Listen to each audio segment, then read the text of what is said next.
Hello, everyone. Welcome back to the Idiopathic Singularity. I'm Timothy David Galbraith, your host, and today I want to talk about a video that I came across that I think really everybody should watch.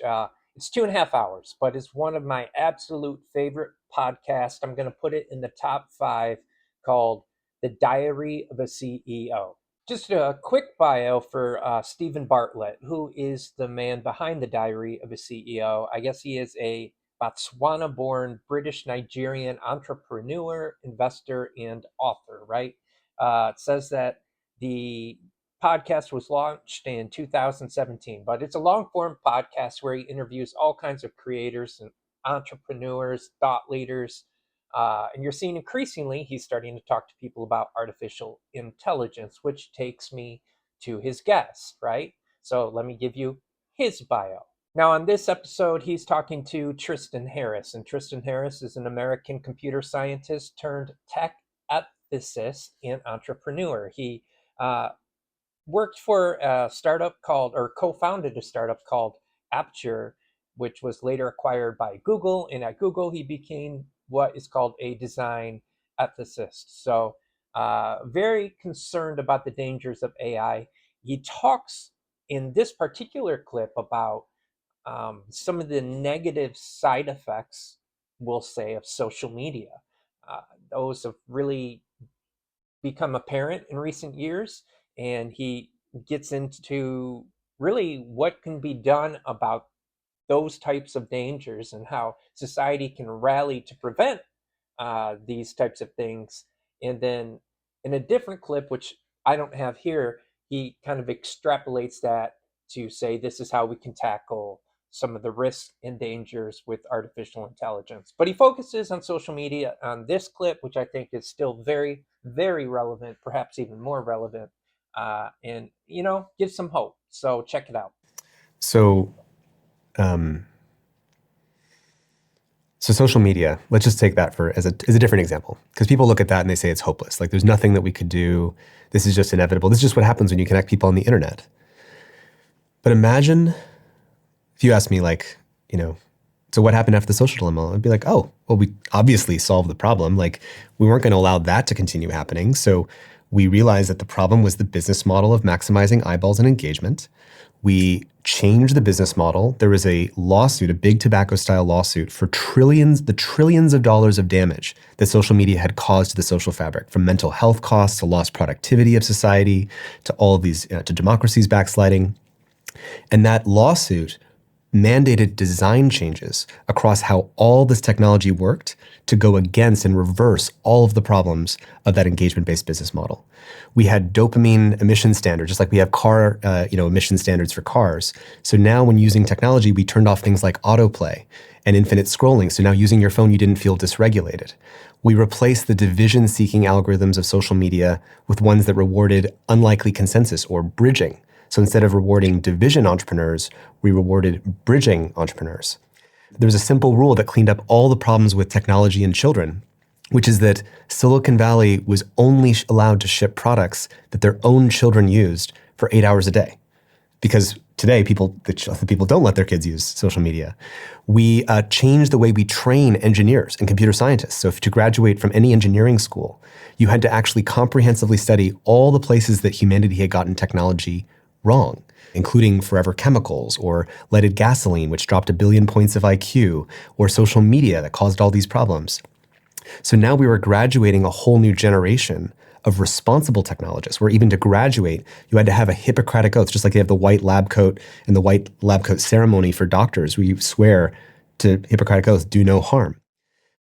We changed dating apps and the whole swiping industrial complex so that all these dating app companies had to sort of put aside that whole swiping industrial complex and instead use their resources to host events in every major city every week, where there was a place to go where they matched and told you where all your other matches were going to go and meet. So now instead of feeling scarcity around meeting other people, you felt a sense of abundance, because every week there was a place where you could go and meet people you were actually excited about and attracted to.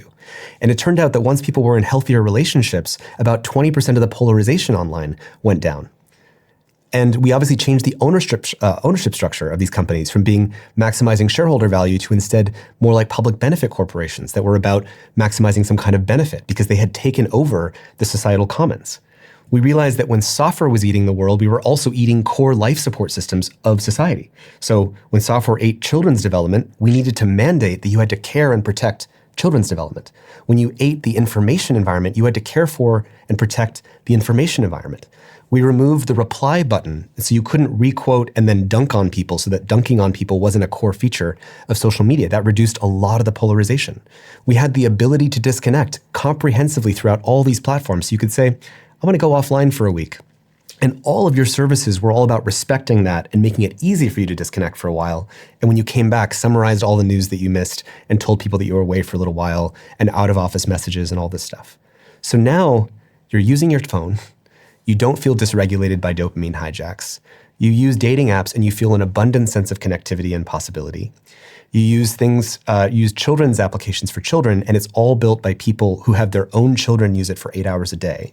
You use social media, and instead of seeing all these examples of pessimism and conflict, you see optimism and shared values over and over and over again. And that started to change the whole psychology of the world from being pessimistic about the world to feeling agency and possibility about the world. And so there's all these little changes that if you change the economic structures and incentives, if you put harms on balance sheets with the litigation, if you change the design choices that gave us the world that we're living in, you can live in a very different world with technology and social media that is actually about protecting the social fabric. None of those things are impossible. How do they become likely? Clarity. If after the social dilemma, and everyone saw the problem, everyone saw, oh my God, this business model is tearing society apart. But we, frankly, at that time, just speaking personally, we weren't ready to sort of channel the impact of that movie into, here's all these very concrete things we can do. And I will say, for as much as many of the things I described have not happened, a bunch of them are underway. We are seeing that there are, I think, 40 attorneys general in the United States that have sued Meta and Instagram for intentionally addicting children. This is just like the big tobacco lawsuits of the 1990s that led to the comprehensive changes in how cigarettes were labeled, in age restrictions, in the $100 million a year that still to this day goes to advertising to tell people about the dangers of, smoking kills people.